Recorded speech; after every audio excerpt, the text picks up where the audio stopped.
Before the advent of the railway and automobiles in Kenya, the main mode of transport on the mainland from Mombasa to the interior parts of Kenya and the rest of Central Africa was walking on trails with oxen, horses, mules, sometimes camels, and people. Around 2000 BC, Cushitic-speaking people from northern Africa settled in East Africa, the area that is now known as Kenya.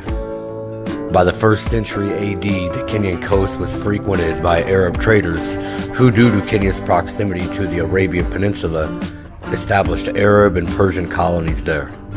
The Nilotic and Bantu people also moved into the region during the first millennium AD and settled inland.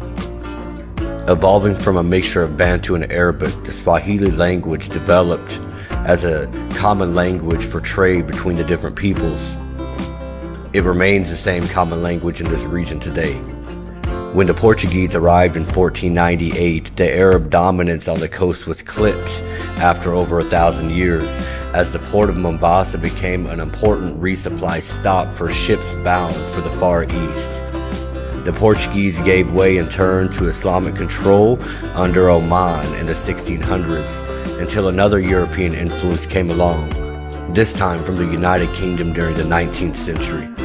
The roots of the colonial history of Kenya go back to the Berlin Conference in 1885, when East Africa was first divided into territories of influence by the European powers.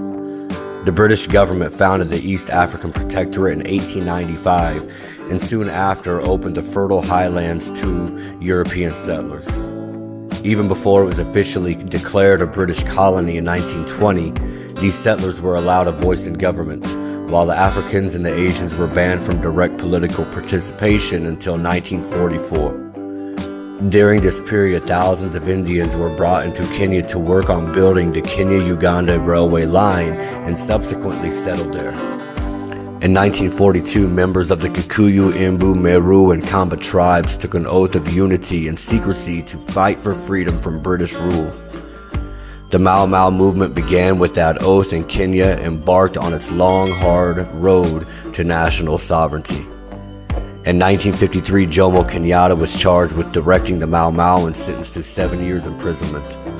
Another freedom fighter, Dedan Kimathi, was arrested in 1956 for his role in the Mau Mau uprising as one of the leaders of the struggle for independence, and subsequently hanged by the colonists.